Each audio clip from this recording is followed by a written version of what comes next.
So that's where the Pink Bear kind of started within my work. I was kind of, I was going through depression and kind of, I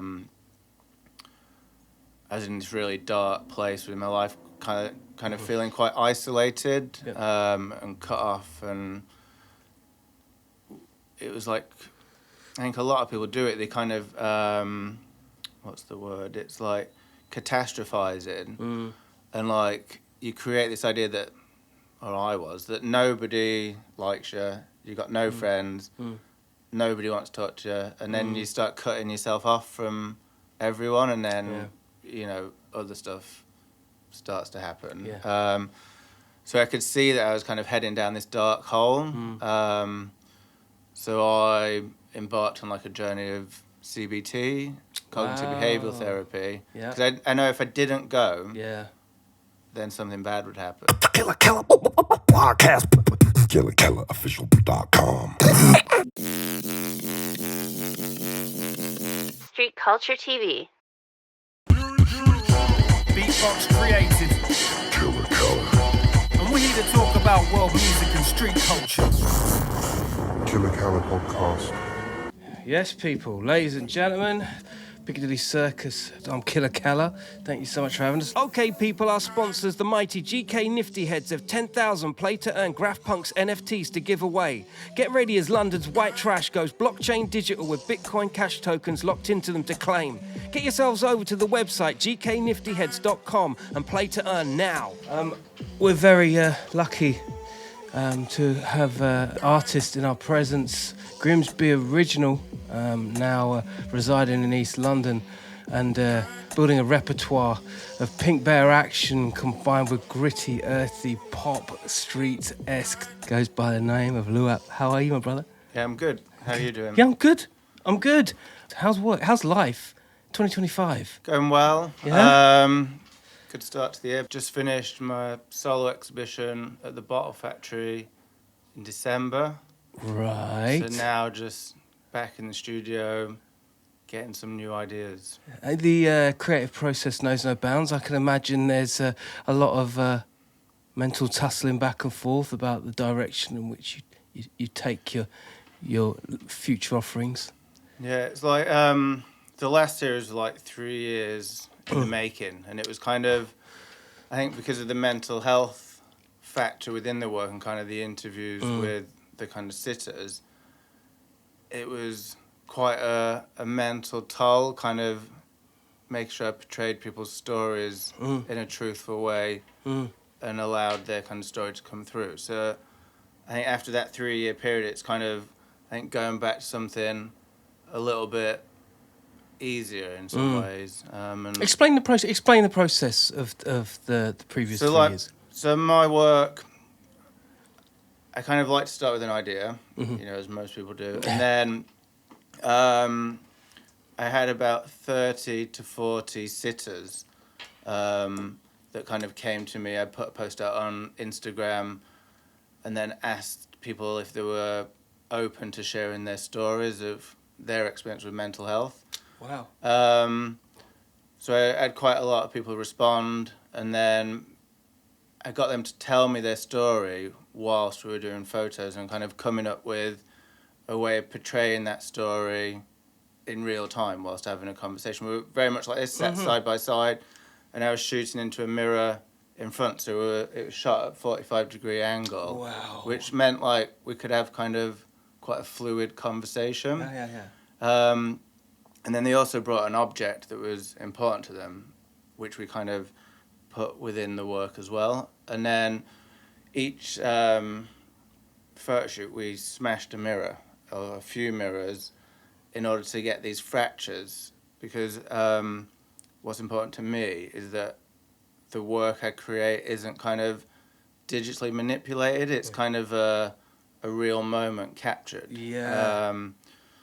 So breaking lots of mirrors to kind of get the refractions and kind of making sure the image distorted in kind of a nice way rather than, you know, looking like a circus or, you know, I didn't want it to be kind of like poking fun at people. It was about... Or stretching or bending. Yeah, it was like something that kind of was elegant but kind of had this multifaceted image. And then from the photos, once I'd selected them, it was kind of how do I then transform that into painting. So it was kind of a departure from what I'd call like my usual style. It's kind of, before I was doing like the pink bear in this realistic kind of rendering on abstract backgrounds, and with this series I wanted to really kind of amalgamate the realism with the abstraction to kind of create this whole. So it took about 6 months of trying things out till I kind of found, I guess, the flow within the work. That's a lot of mirrors. That's a lot of bad luck. I think it was about 50 to 60 mirrors I smashed. And Wow. became a bit superstitious. Yeah, I would Because I imagine. was like, there seems to be a lot of bad luck, but I didn't know if I was just being paranoid. So I started Googling ways to kind of like circumvent that, and it was Really like sagey. one kind of was behaviour. like you had to go up with some of the broken shards and touch a gravestone, and I was like, am I mad like doing this? And Did you do it? I did go do That's it. amazing. Yeah. You did it. And then I read that because I was keeping the broken mirrors, I had them in a box, and it was like they were stacking up. And then I started reading that if you keep broken mirrors in the house again, it's bad luck. Oh, So I was going to keep them for the show, but then decided I'm just going to get rid of them. Yeah, So it was yeah. just, I think it's just eating at my mind. Yeah. So even if, I think superstition is like these loads we kind of take on and then build it in our mind, and it's like then it starts to manifest. It does. Yeah. In the words of Stevie Wonder, if you believe in things you don't understand, then you'll suffer. You know? Superstition. But that being said, you forged your way into creating pre-planning and going through the process. How does that serve when you're working with people that, like you say, over a 3-year period you had been kind of musing on? Arguably, like in 3 years, a lot of people could be looking back on themselves thinking, I was like that. That's crazy. Yeah. It's documented. That must have been a real trip for you as well. It was because obviously people weren't doing sit-ins because it would be it didn't really work for my style of painting. So you do the sit-in and then 3 years later the work's finished, and it's like I created a book as part of it. So I got back in touch with everyone, and we'd obviously recorded them talking about themselves at the time, and you know, I didn't want to kind of put words out that people weren't happy with. So kind of transcribed it and then, you know, condensed that into a paragraph and then sent that back to everyone. And a few people were still in the same place, but then it was interesting. Some had got worse, which was kind of sad to hear. And then some had actually completely changed their life around and was like hardly recognised the person they were at the time. All angles of that. As it's such a human interest, isn't it? Yeah. That I guess you didn't even realise the weight of that when you were putting the book together. You know? It was really nice to hear like that people had gone on this journey and kind of, you know, came out in a better place. So yeah, I really like that. Yeah, the world is reeked with confusion and upset and turmoil. I think it's great that, you know, applying the creative arts into anything that could be seen as therapy is a good thing. Grimsby, the entry hole of young Luap. Talk to me about your upbringing. Grimsby, well, I left when I was 18 to go to uni. I think I'd always kind of imagined myself leaving. And I think you had to be quite driven to not escape, but kind of, you know, progress in life. Especially early on, taking that leap of faith and having the trust in yourself to convince everyone else too. Yeah, I think so, especially with art, because it's like, I think my parents had always said, you know, have a backup in case the art doesn't pay off. Like, because I was pretty good at most subjects at school, so it was like, my dad was always like, you know, if you got maths, you can do something. But they never kind of said you can't do it. They always encouraged me to kind of, I guess, pursue my dreams. But it's, you know, Grimsby isn't an affluent place, so it's like you've got to really kind of have a faith in yourself to kind of make something happen. Yeah, for sure. I actually did a project back there in the summer last year, did a big mural in Cleethorpes, which is like Grimsby and Cleethorpes are like joined. Yeah. So it was really nice kind of going back and kind of creating something in my hometown. And it was nice just to kind of, I had a lot of friends from school walk past, and it was like good to see again, you know, people's journeys and where they're at now.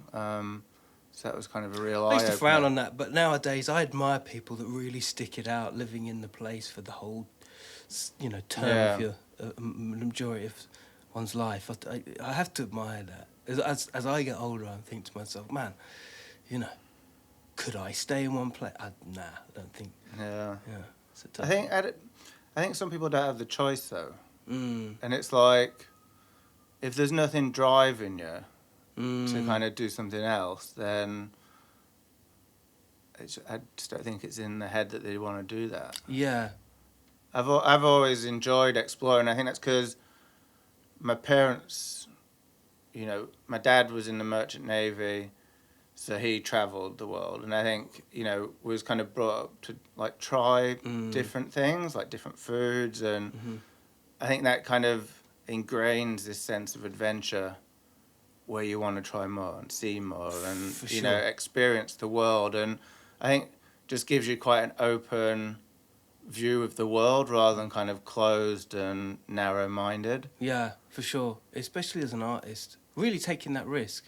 But also you kind of need an open mind for some of the, you know, the wormholes you go down to, you know, pull out creative moments and such. It is a journey in itself, isn't it? Yeah, I think, the creative process. I've always kind of, like I used to work as a creative director, and it was, you know, you're obviously having to come up with ideas all the time, but it's kind of somewhat manufactured because it's like, right, we've got to sell this, or this is the product, and it's like, you know, how can we make that work in a believable way? That's For sure. Like, whereas like art's kind of, or for me, it's like it can't be manufactured. It's like it has to have a truth to it, or else it'd feel manufactured to me. So I think allowing ideas to manifest is kind of like, again, it's like being open and allowing them to just, I don't know, somehow appear. It's like, I think it's just watching things and looking at the world, and then things will just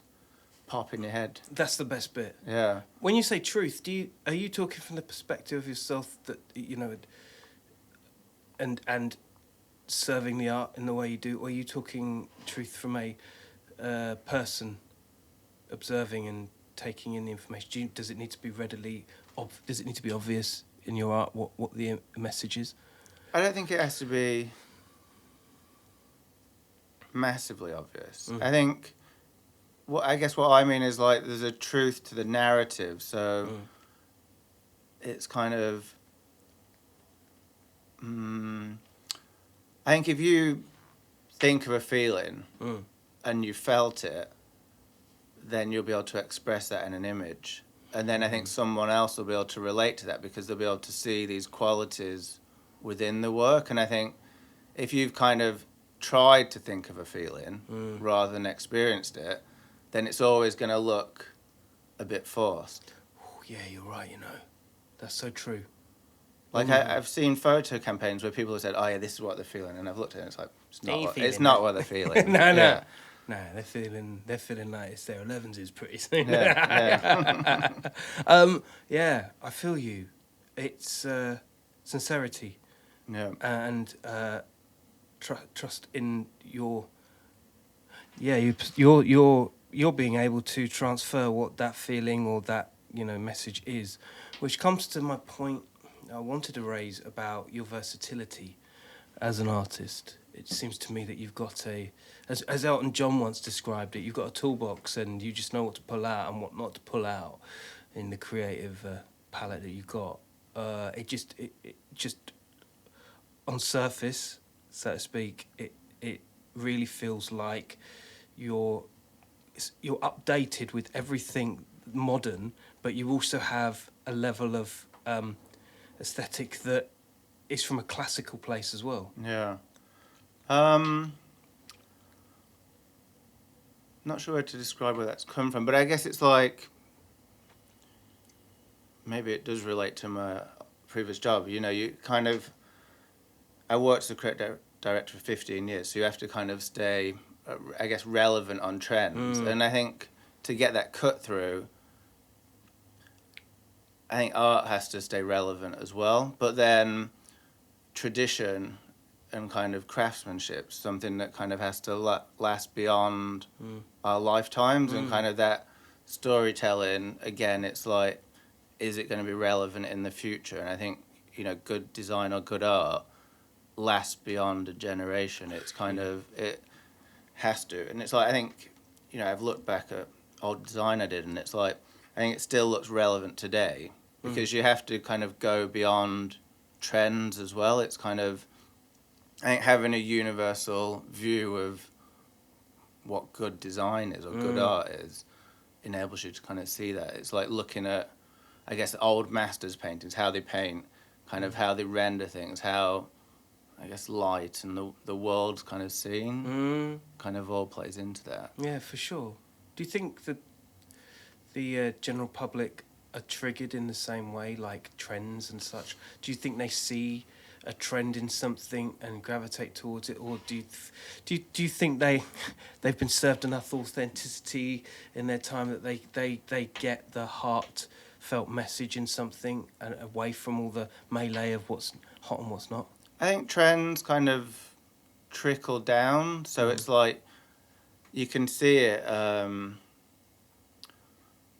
I guess it's like money in a way. Like, you know, the most relevant, not relevant, but most current trends in some, you know, in some stuff, in, I guess, luxury is seen as like the pinnacle, but then obviously you got different trends within like different cultures, like hip hop and stuff, and it trends kind of, I guess, trickle through and dilute as they kind of get things, or they transform and go into other cultures. Like, I was speaking to a friend yesterday about Tommy Hilfiger, and it's like, it was some comment that Tommy Hilfiger made, and he was kind of like cancelled because of it, saying that his design wasn't meant for hip hop, and then that's kind of where his kind of fashions ended up. He wanted it more like, I don't know, like Gant or something. Yeah. So it kind of, I think things transform and change. Yeah. And people do have an awareness of it. Yeah. But it might have changed or transformed by the time they get to it. Do you ever get to that thinking that one day, if we're lucky, if you're lucky, you might get pigeonholed in a in a genre of something where you're like, now I've just got to milk this a lot because it's of that, people like that, or, oh man, I can't. The other one would be, oh, I can't believe, like Tommy Hilfiger, I can't believe it. Just, you know, it's my bag. I guess that's why I kind of did this tangent with the portraits, because I don't want to be pigeonholed as the guy that just does pink bears. And I kind of wanted to show, I think, like what you said, the repertoire of skills, like show that I can paint portraits and stuff as well. It's like, I think just to do the same thing because you're selling it isn't why I became an artist. It's like, I think to be an artist, you're kind of curious about the world, and like if you're just doing the same thing, then you're not seeing the world, you're just doing the same thing for money, and I wouldn't want to be like that. No. I think it'd just be boring, and then you know, at the end of your life, do you want to kind of look back and say, oh yeah, I just did that? Like, I think the world's to be explored and examined. I think it goes back to Grimsby and the people that have lived there their whole lives. The idea that someone could stay put and just do what's said on a tin. Yeah. So I mean, there's some people that get away with, you know, Jules Holland, you know, like an example musically. But I guess even Jules Holland did he did that TV show where he explored different genres, had different artists in to kind of stay relevant, kind of changing. Or if you look at other artists, like, I don't know, say like Madonna or whatever, they've stayed relevant for 50 years? Yeah. Because they kind of, there's still a thread, and I guess it's this thread of truth almost, but it's like they kind of sway along that line, kind of You know, they're close to where they originally are, but it's just like a wave. I love that thread of truth, because there is a truth. Like if it feels like you're working up, you know, tide, that's one thing. But if you're pushing against it, Yeah. that's the truth. Effectively saying to you, turn back round, buddy, isn't it? Yeah. Yeah. How does one get to harness the power of one's truth? Wow. It's a tricky one, yeah. It is a tricky one, isn't it? Because it's how do you get those questions answered by, I guess, the divine, the source where your creativity comes from? I guess it's being slightly vulnerable as well, like allowing that, you know, something real to kind of come out rather than kind of, I guess, capping it off and then, you know, showing something else that isn't true. Yeah. Like anti-truth. Yeah. Yeah. But there's also truth in what you're doing at a time that doesn't necessarily have to stay true forever. Like the beds. Yeah. Now, there's a truth behind that. Do you want to be doing that truth forever? Or no, because that would be false. Yeah. I guess that's where new ideas come from. It's like as that story of your life changes. I guess it's also because my work, maybe from the exterior it doesn't look it, but it is ultimately autobiographical, or it's kind of inspired by my life that I'm living and kind of tapping into. So there's always going to be that's the constant that's kind of running through it. Yeah, I get that. I think a lot of artists lean heavily, and mostly because of their personal experience that they go through. Depression, mental health. These are formidable, particularly, you know, 2020 onwards. Yeah. Is that part of your? That was what kind of, I guess, triggered this portrait series, because it was, you know, we were kind of fractured in some ways. And the way I thought of it was like, with the fractured mirrors, it's not a, you know, a violent act. It wasn't meant to be violent, but almost like show that we're kind of a complete person. But it's like life has twists and change, and it's like the lines within the work were almost like the roadmap within our lives and how we go off in different directions. And it's like life's like a, you know, a tapestry that's kind of woven together, but we don't quite know where these breaks and turns are going to be. No. But the one thing that's true is that we'll always be a complete person. Yeah, 100%. And a lot of people, well, everyone has their own IDs on this, you know, and how they experience stuff. How did that play with the individuals that you had on board? I mean, you know, you mentioned that they were bringing in personal items and such. You know, that in itself is, you know, it's creative trickery right there. I'm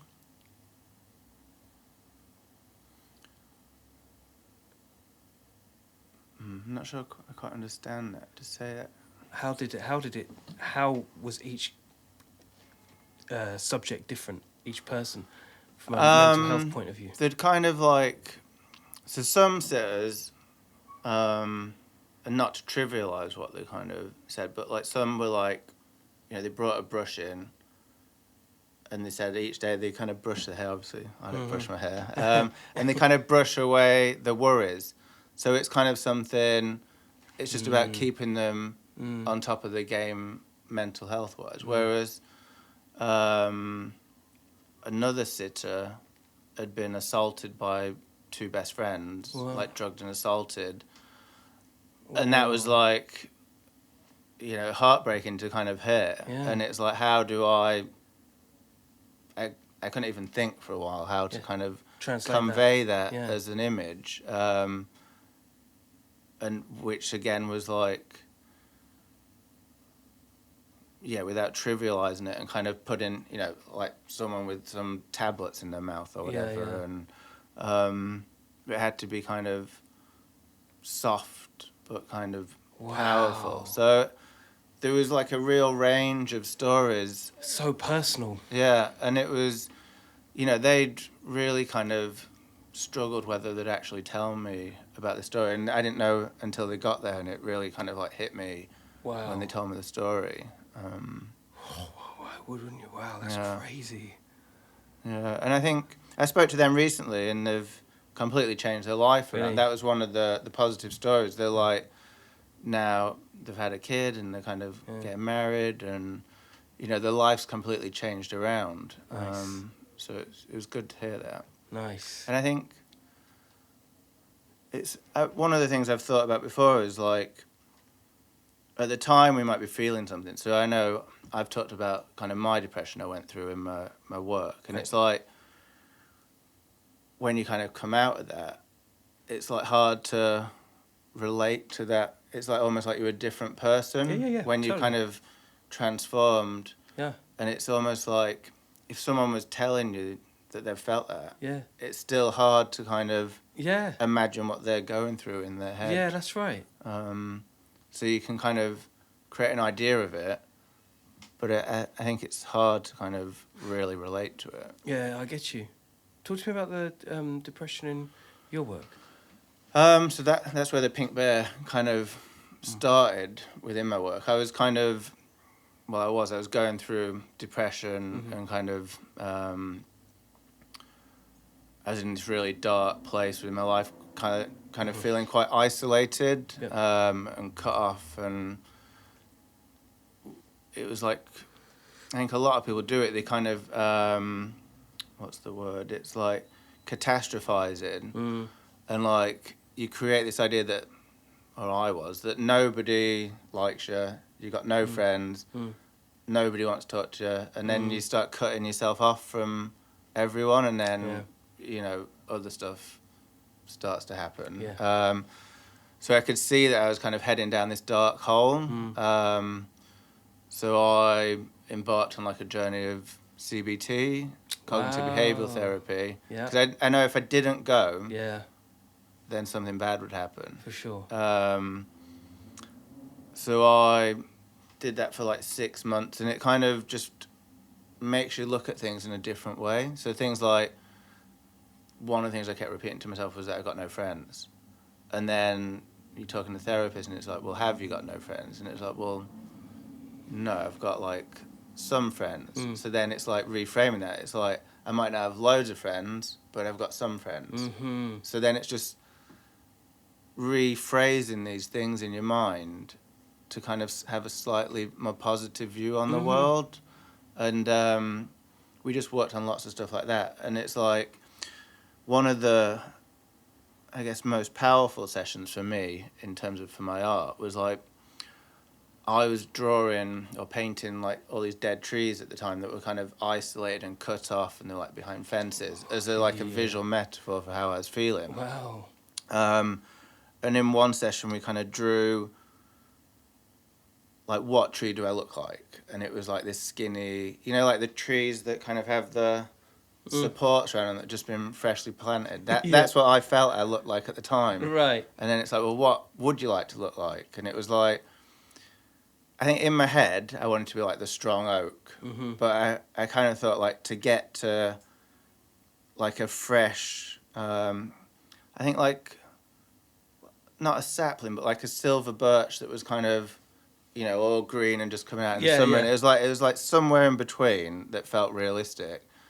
And then we started talking about like what are other good memories, and it was this pink bear from like my childhood where I'd been at a theme park with my parents and brother. And I was like, what would it look like if I started putting that in this forest of like oak trees? God, that's good. So design this costume that was, you know, this character was obviously like from a TV show, the original one. So I kind of, you know, drew this simplified version, which was like, I remembered it was pink, a bear, and I just wanted it to be very simple, no like smiles or anything like that. Yeah. And then just went out and photographed it, and I was like, it just felt so powerful. And then that's where it kind of came from. It was this positive memory in this dark forest. I mean, like, you never know when something flies or something doesn't. But what you do, the intentions, like any art or any artist, is to capitalize, monetize, make a business in what you're doing. And when you've got this thing that, you know, it's so identifiable and unique, you kind of got to be ready to move with the punches, haven't you? You got to start. You got to, you know, start getting your ducks in order. I think that's why this truth that I keep talking about is so important, because otherwise it might just feel like a gimmick. And I think because of where it's come from, that's why I can, you know, stand next to it and kind of be able to tell people about it. I don't feel like, oh, yeah, it's just like, it's not like a painting of Mickey Mouse or something. It's like it means something. Yeah. And there's, you know, in the painting they don't kind of hide that it's a costume. You know, you see like the join lines, you know, where the gloves are put on. So it's very obvious that it's someone in a costume rather than trying to be a, you know, a cartoon character or something. Yeah, it's fantastic. Thanks. So I mean, warts and all. Yeah, yeah. What advice would you give anybody that's getting into the career of art and, you know, the values and ways and means in which you can monetize?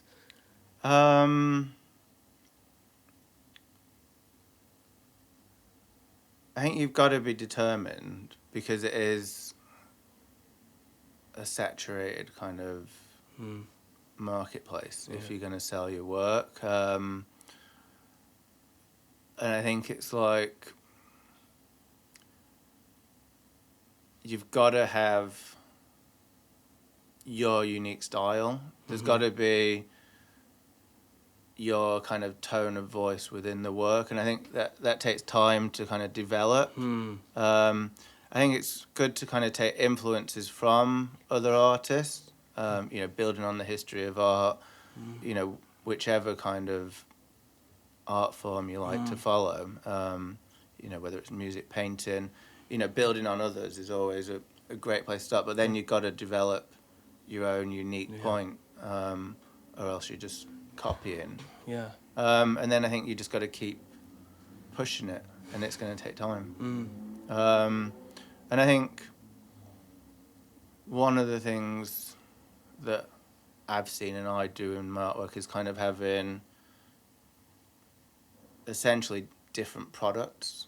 You know, it's artwork, but you know, they could also be classed as products.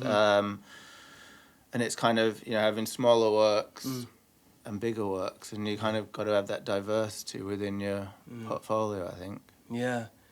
Something for everybody that doesn't, Yeah. Some people don't want the overpowering big, you know, full-size wall Not piece. everyone has the space for it as No. well. But then there's obviously the, you know, the smaller micro versions, or there's something for everybody. And I think, it's just because obviously, you know, some work,